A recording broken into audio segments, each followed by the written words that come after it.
Welcome to History of Consumer Behavior for AMM 2450. And this is a brief lecture on the history of consumer behavior so we can get a little historical perspective. So just to make sure, again, that we understand, we will be talking about consumption, the selection, adoption, use, disposal, and recycling of goods and services. So that's really important that you understand. So it's not just the selection like I mentioned in class, it's also the adoption, the use, how we use the items, why we buy them, how we use them, how we get rid of them. So it's like the full cycle. So we'll be discussing again all semester long like the processes. So the idea of what goes on in your mind to get you to buy goods and services, and what comes after that you make your selections and make your choices. So just so you get a historical perspective, goods were produced locally by skilled workers, right? On a very small scale. So they skilled workers would make very small quantities of items, and it went all the way from bartering trade to small peddlers, door-to-door peddlers, small mercantiles. So people had limited time, right? Because they had to do everything. They had to make their clothes, they had to grow their food, they grew their crops, they milked their cows for milk, and had chickens and picked the eggs. They had to do everything. They had to make everything from scratch. They had to build a lot of their furniture. So they had to make their stuff. So very limited time, not a lot of spare time for shopping. Goods were produced far from home, so it was difficult to even get things that were already made. So in terms of upper classes, non-industrial, we talk about like government, warfare, priestly service, sports. They had a specific goods that they would need to be made, but they were specialized. And then you had secondary employments like dressmaker and butler. Then you had the lower classes. So you had like manual laborers, industry, and you had slaves, right? So these are the different working classes that we have at the time, and this is prior to the Industrial Revolution. So once the Industrial Revolution came, it wasn't just skilled laborers and those that had somewhat higher positions. We started having the beginning of a middle class, which we didn't have before. So before we had lower class and upper class, and lower classes, basically most of their clothing and household items were expected to last a lifetime. They were very similar items, very little variations, very little evolution in terms of apparel. It was just kind of the same thing over and over. The upper classes tend to be more elaborate. They help dictate, the culture in terms of dress. So, the wealthy would have a morning gown, an evening gown, then a smoking jacket and cap, then a nightwear, then a bathrobe. Whereas someone from a lower class would just have like the one outfit for the entire day. So definitely upper classes needed more apparel and certain individual goods. But once we go to the mid to late 1800s, we saw growth of leisure activities, things like tennis. They did sports, bicycle, cycling. And then we had a shift towards more functional dress. Okay, so sportswear, the need for sportswear, some sporting equipment, things like walking suits, bloomers, so you can bicycle, so like actual pants, tea gowns, so uncorseted at-home dresses. And this is where we see the preoccupation with things. We also see the birth of the first ad agency in Philadelphia, and that was in 1870, and it was called N.W. Ayer & Son. And that's the first ad agency, and their purpose is to create advertisements to get people to buy. So tennis, cycling were nice leisure activities. We see the first department store was in Paris, and Le Bon Marché, which is the good market in French. And it was the first modern department store, everything you need under one roof. And it started in 1838, and you had so many diverse goods, anything you could possibly need for your home under one roof. Plus you had displays. And this is where it was like a platform for marketing. So it kind of came hand in hand with that first ad agency. So the first department store in the U.S. Appeared in the mid-1800s, and every major city had their own. So like New York had Lord & Taylor and Macy's, Boston had Filene's, Philadelphia had Wanamaker's, and Chicago had Marshall Field's. So all the major cities had their big department store. Now this is really big for consumerism because it's kind of like a palace, a castle, because all you need, diversity of goods and displays under one roof in large quantities. And the idea is that they designed the floor space to entice shoppers. And this is the first time we promote novelty, items you don't actually need. So in the early 1900s, you need to know the first wave of consumer revolution took place with the Industrial Revolution. As you'll see, the consumerism had three main waves that it evolved in. So this is the first wave, and this is like the big catalyst. Many relocated to big cities, mass production, we're making items in large quantities, and the middle class is created. And the idea is that we produce huge quantities in a cheap enough manner and make it widely accessible.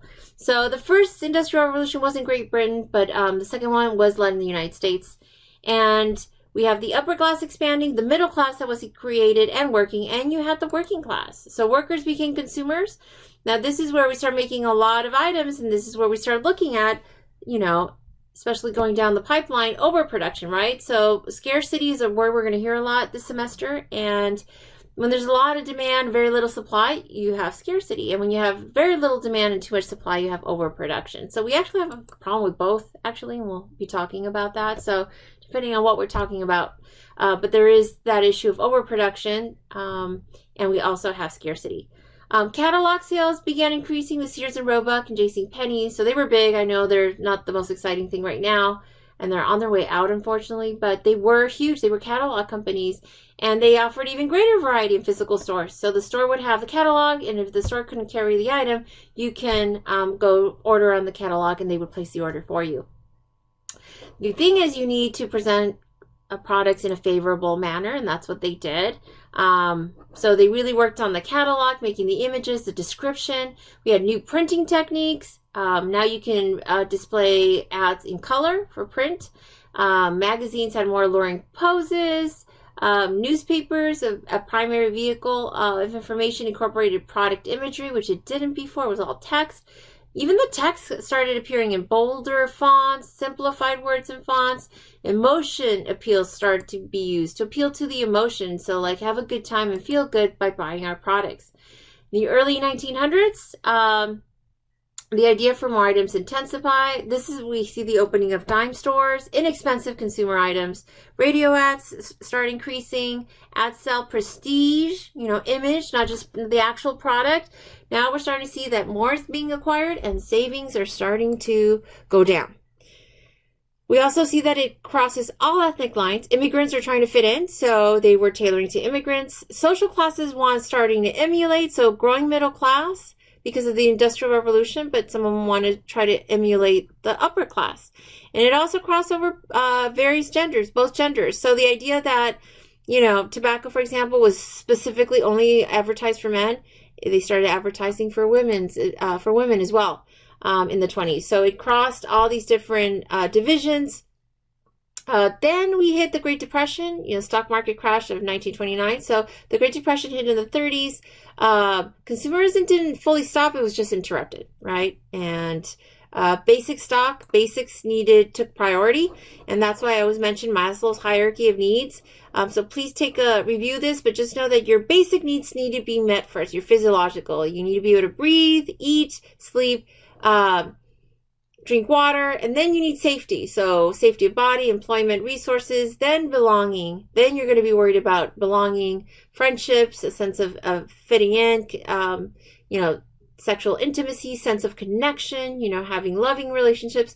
Then you have esteem, self-esteem, confidence, achievement, and then self-actualization. So the idea is that, we're always trying to hit the top, but you can't go to the next level until these needs are met. So if you have nothing to eat, you're not worried about your self-esteem at that point. You just need to survive. You're on survival mode. And that's what happened in during the Great Depression. But once that took over and, they went through, and we got through World War II. And the economy definitely boomed after World War II. So we had the second wave of consumerism hit in the 1940s, and it lasted until the 70s. Newly affluent, wealth needs to be showed off. Middle class is growing. Women are increasing in the workforce. Products are expanding to big ticket items, things for leisure and for travel and for experiences. Competitive consumption, try and imitate and compete with your neighbors. And consumer credit.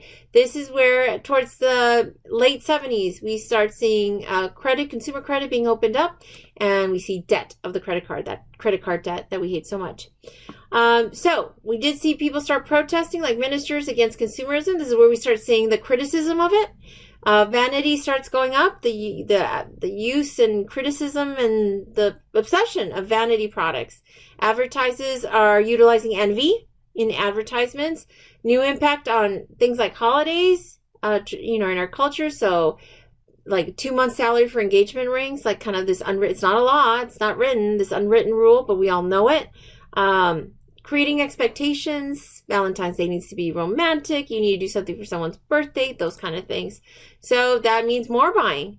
Then it keeps going up. So cosmetic upgrades, fashion, housewares, outer makers. The idea of yearly models comes up. Now every year we have a new model. The 20, we're in 2019, we got the 2020 models coming out. So every year we have an upgrade. Well, that didn't exist until this point where we start introducing that. Middle class restaurants, things like for snacking, items like toiletry items, makeup, big ticket items like pianos, all that, toys. Also, we started seeing an increase in divorce, issues with child rearing, work satisfaction. Middle class and lower class are not happy at work. A lot of people are seeing like dissatisfaction at work. People that were suffering from repetition, being overburdened, they want to display creativity and they can't. They want to show off and achieve success and they feel like they can't. So that creates unhappiness. And the idea is that, you'll spend lavish, lots of money on lavish goods and services simply for the purpose of showing off, to make yourself seem wealthier and to show off to people. That's what we mean by conspicuous consumption. You need to know that term. And this was coined at the turn of the 20th century. And the idea by Thorstein Veblen, and he's economist and socialist. But the idea is that kind of came to describe consumerism in the U.S. Going into the 60s and 70s, so towards the end of that second wave. Third wave of consumerism hits 70s to 2008. There's no real increase in leisure that we can measure, but we start talking and noticing increase in inequalities. Conspicuous spending is huge. Mass media allows for growing expectations, more advertisement and television shows. More credit, more tools for spending, make it easier for you to spend. And there's just a disconnect between income and desires, because now that aspiration gap is huge. Keeping up with the Kardashians or Bill Gates, when you don't make Bill Gates or Kardashian money, is hard. Keeping up with the Joneses was your neighbor. It was more attainable, but now you're trying to compete with people, that make 4 to 5 times the amount you make. So we start noticing comparisons with people, especially with social media and things cropping up in that arena.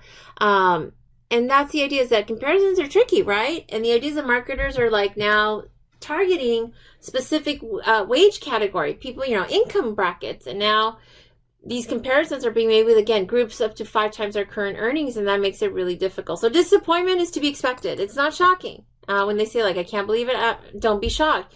When you see these quote-unquote reality shows and you see their Starbucks and you see their like expensive phones and their manicures and the labels all around, and you're trying to achieve that when you don't earn the capacity they earn, that's difficult. That makes it really hard. So you're going to compare, and again, disappointments are to be expected. In the 2000s, there's a moniker for bourgeois bohemian. They call them bobos. So you should know that term. But it's countercultural. It's counterculture. The idea is, white collar capitalist, the idea is that you're spending a lot of money without feeling sorry about it. And not necessarily on necessities, not on luxuries, but on items that you're willing to pay more for the higher quality. So the idea is like expensive coffee, hiking boots, that's okay to spend a lot of money on. A mountain bike because it's for exercise, and coffee because it's fair trade. But Prada heels, something fashion like that, not okay. And I'll be showing you a little quick video in class about that, how this kind of mentality can take over, because it's kind of putting judgment on what you buy. And we are going to talk about that because we see a lot of that now. Right now, a lot of social media influence, constant stimulation, constant product placement and promotion. Wealth is constantly showcased. I mean, what you drink, what you wear, what you have, constantly showcased. This is not by accident. They move the cup to make sure that you can see that you can see the logo, so you can't mistake it. It's not by accident that you can see the Coca-Cola label when Chris Pratt drinks it in one of the Jurassic Worlds. I don't know which movie that one is, but or when you see the Audi symbol when Tony Stark in the Avenger movies, he's driving, in the Iron Man movies, you clearly can see the Audi symbol. So you can't miss it, right? You can't miss it. Red Bull, come on. It's glowing. Everything else is dulled out and that's glowing. So you can't miss it, right? So a lot of product placement. Now the thing is, when you keep wanting to buy these products, you can't afford it. You put it on credit, and what is that doing to our revolving credit? Credit card debt, it's going up. Okay, so that's what we're going to be looking at. So you can see, we're going to talk about consequences and what we can do to avoid some of these negative consequences, and are all consequences bad? So anyhow, this is a quick little historical review. We will march ahead into culture in the following lecture. Thank you so much for listening.